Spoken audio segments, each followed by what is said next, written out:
on this edition of Ultrasound. We catch up with the second generation of MTV VeeJays. Well, I see you saw the old SS Seal here. When you're that young, it's a dream gig.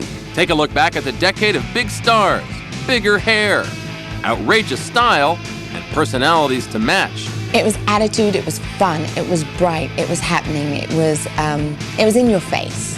And reminisce with those who can say, I was an MTV VJ.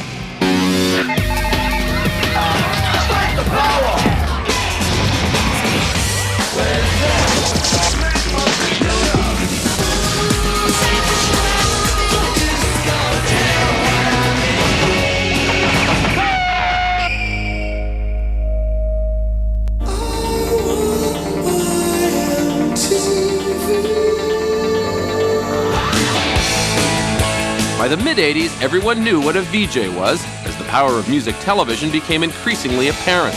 With this new global visibility, how you looked was just as important as how you sounded, and the right look could take you to the top.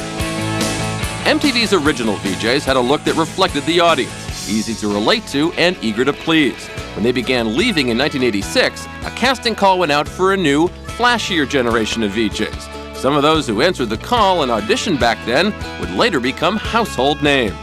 But only a select few would actually join MTV's second generation of VJs, and this is their story. I was just bopping around England, doing my thing.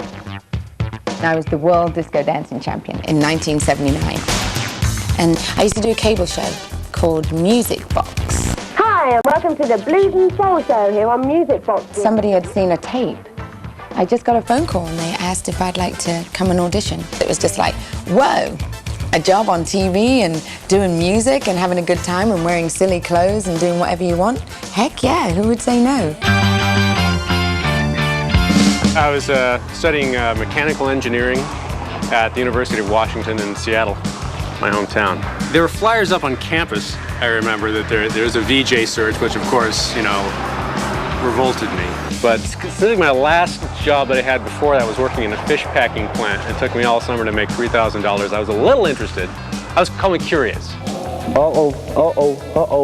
The windows were all foggy, the mirrors rather. All foggy this morning. I was a little scruffy, and I know that's not a good way to present yourself to the world. So I tried to clean up a little bit.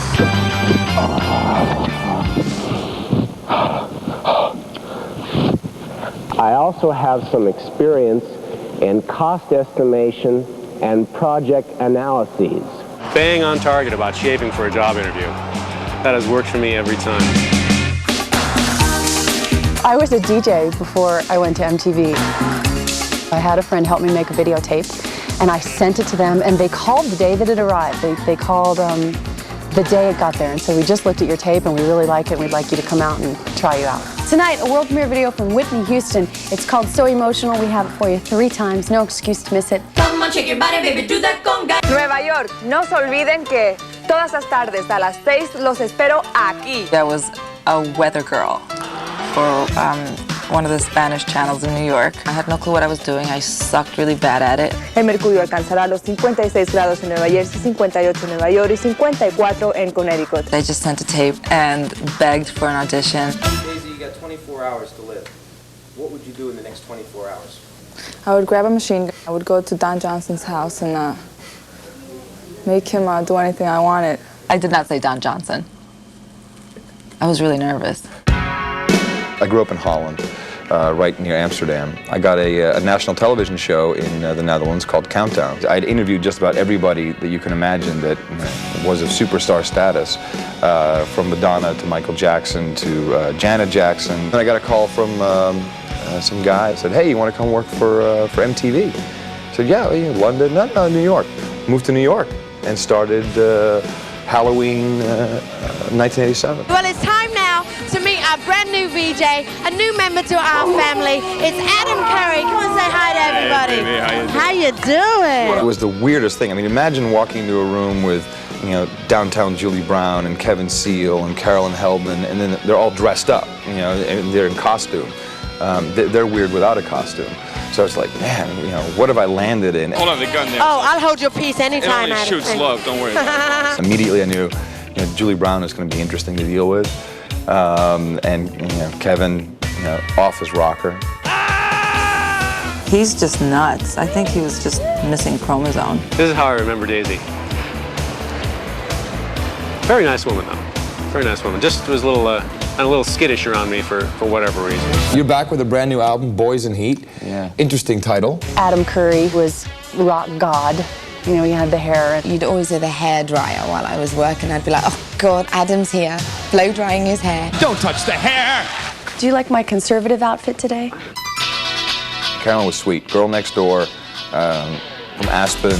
Carolyn was just like this girl that loved the outdoors, man. She just like had her long hair and, she wasn't into fashion or anything like that. You could dress a lot better for MTV because Julie Brown wears bustiers and stuff, and you don't ever even like open up this shirt a little. I mean, just a little bit. That's what 16-year-old boys want. Everyone else almost were caricatures, and I just wasn't. I was just so average that I felt like that's never going to be enough for hip, cool MTV. The caricatures would all eventually settle into their own place within the MTV family, but it was far from an easy road. The partying, celebrity dating, and constant competition made the MTV studios an explosive place to be in the late 80s. You'll see why when we come back. They made the VJs as big as their superstars. I mean, they really did. Didn't pay us as much as the superstars, but that's okay.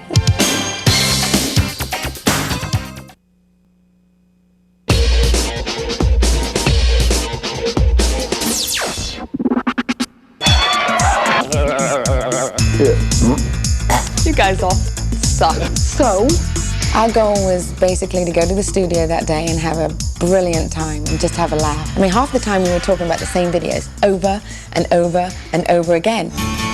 Bon Jovi's Wanted Dead or Alive, I must have introduced that video dozens, if not hundreds of times.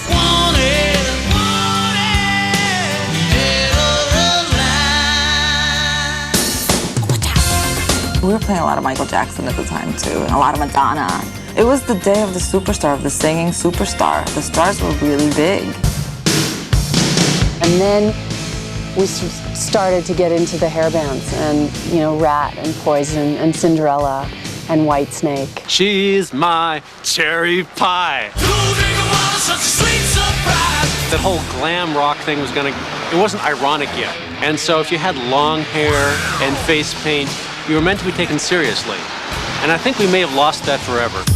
Sitting right here is Johnny Rotten, AKA John Lydon. John Lydon is an excellent interview, although a little prickly. So you've been quoted saying you'll always be a threat to the majority? Sorry, I've got flu. Can you do the other one too? After this? I probably could, but I'm not gonna. Maybe it's my fault for not leaving Kleenex out for the guests. It haunts me still. The interviews that I did at MTV were the very first interviews I'd ever done. The video's doing real well, and Dial MTV and everything. You got any new plans for any videos? We're going to do one for Song I Want Action. It's going to be great. As you can tell, the theme of the song will be very educational.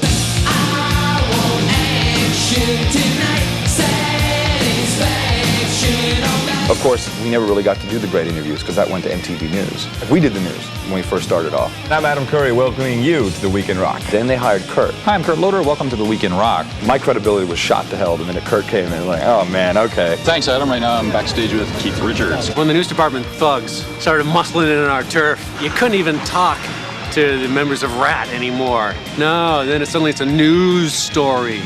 Oh, excuse me, Walter Cronkite. I remember my first interview with Billy Idol. That was someone I watched before I got to MTV. I think I sat with my knee up on his tour, the Charm Life tour, my knees up, I got my bowler hat on, I was like so nervous. Are you going to have a little nap now before the show? What, with you, Julie?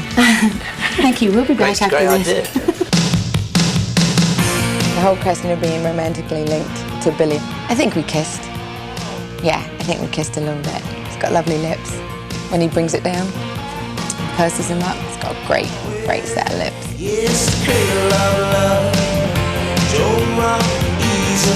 I'm not going to tell you everything. But you know what kissing leads to. Billy Idol is probably the only rock and roll person in my in my house, in the MTV house, that I probably sucked face with the others, unless you've heard any other rumors. Do your fans get to see you in any love scenes or anything? I don't know. You want to tell them what happened in Daytona Beach? Oh, God.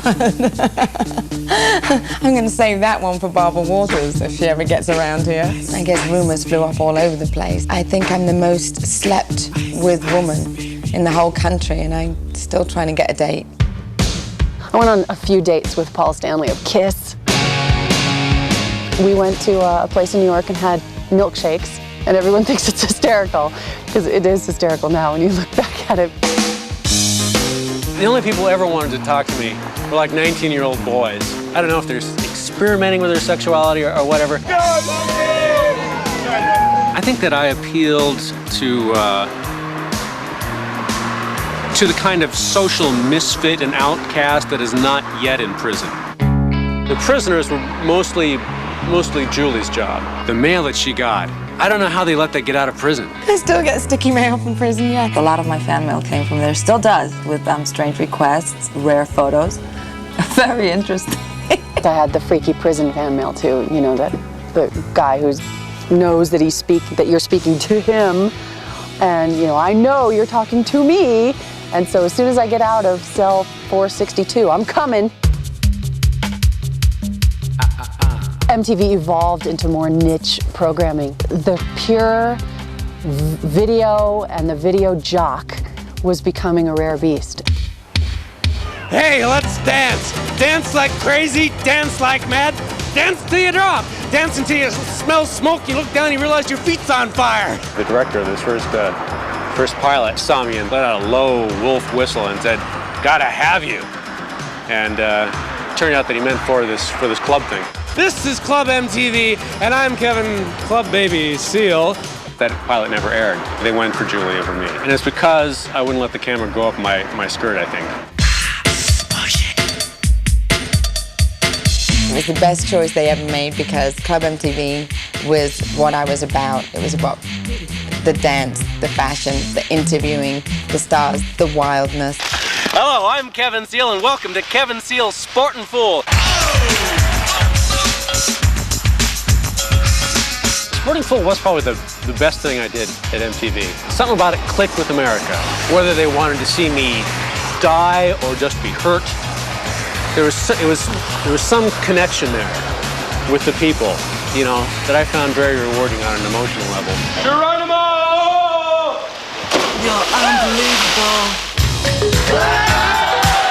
We go to the beaches where it was just packed with young people and people that were off from school and people that were just going crazy, and we would have parties, basically being king of the town that we were in, whichever town it was, because we were MTV. The Moscow Music Peace Festival, that was a major party from beginning to end. There was Bon Jovi and Motley Crue and Ozzy. Flying for 18 hours. Of course, there was no drugs and no booze allowed. This was the let's rock against drugs and alcohol show. I have the feeling that something might have slipped on board. Back asleep, and that was it. The Club MTV tour, it was my last days of MTV. The whole tour bus thing wasn't my idea of a good night out. And that was the beginning of the whole change. Downtown Julie Brown signing off. Wubba, wubba, wubba. Goodbye and God bless. The old sea shenanigans. She just needs a little bit of love, a little understanding, a little coat of paint.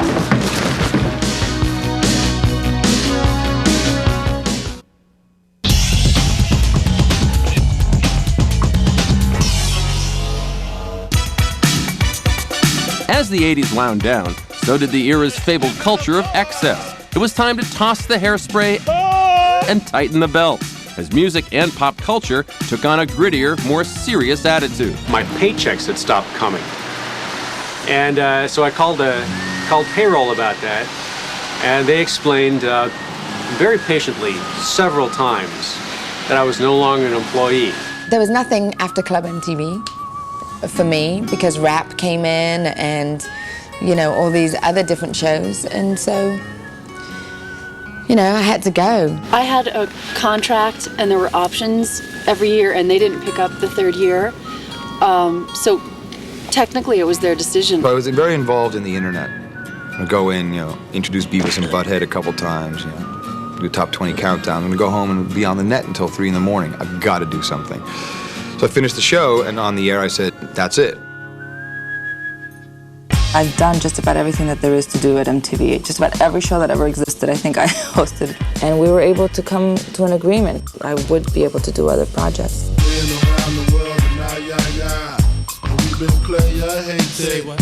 Hey, I'm on MTV dressing up as a clown riding buffaloes. I'm definitely not too cool to put a milk mustache on and take a picture.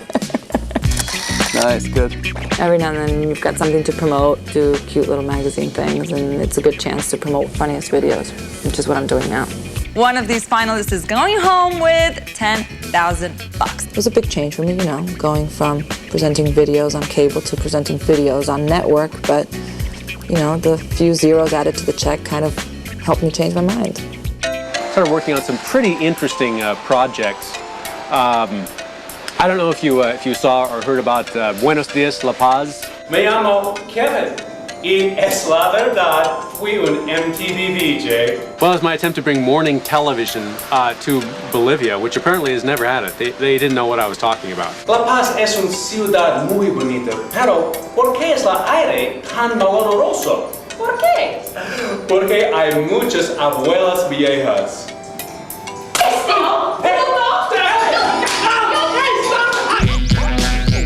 Kevin found himself grabbing a piece of the 90s high-tech hysteria when he was hired to popularize interactive movies with I'm Your Man. I could A, go for this girl and I told you why I think she digs me. Or I could go on a reconnaissance mission, scope for other babes. There's a whole new way to go to the movies. It would come out differently every time, just like life. It was a brilliant, brilliant concept. Didn't make a dime, not one thin dime. You got a big mouth. It's all the gossip you need. I decided to come to LA and do E-Entertainment Television. I wasn't a big fan of actually people telling other people's business, so I stuck with it for a couple of years until I didn't need it anymore. Let's rock. Playboy was just a celebration of me. I've probably only got a couple of years left in these real boobies, so it's time to let them out. Why beat around the bush? No, I did it because I want to be taken seriously and I want to be an actress, and people just didn't see me as a woman. Bull crap. They offered me a whole bunch of money. I've got a mortgage and I said yes. Check. Woo! My new gig, Pop Life. It's a 1-hour weekly entertainment show. It'll be on in the fall, and it's already been picked up by most of the country. Well received, thank goodness. We actually did build Tampax.com. Adam and Caroline have each taken their careers into their own hands, off camera. Opened up Metaverse.com and just kind of evolved into what is now Think New Ideas. We help large companies virtualize their brand. You can buy your Avon products online, which is a big departure for them since they usually work with 400,000 Avon ladies who knock on your door. And we're doing that with large companies. Okay, love you too, bye. Yeah, so this is my stockbroker. Patricia and Christina, my wife and daughter, they're ready to move back to Europe. They think it's cool. I think my daughter is severely disappointed that I don't go back to MTV. She wants to be very cool at school, and having this dad who works in computers and internet just ain't cutting it. 3, 2, 1. Welcome back to Ashton Today, Channel 16. I executive produce a morning show on skiing and what the conditions are for that day, and then I run a TV station. I'm gonna have white eyebrows. I'm gonna look older than I am. I don't have to wake up and look good in the morning. I can go gray gracefully and not worry about wearing the right thing. I want to blow bubbles now. Okay, we can do that too. Okay, let's do it right now. I have 2 little daughters. Their names are Blake and Emma, and they're 3 and 2 years old, and they're terrors. And my husband's a great guy. He's an attorney in town, and we have a nice little life. Hi! Yeah, you spotted me. Kevin Seal, ex-MTV VJ. The best thing about being a VJ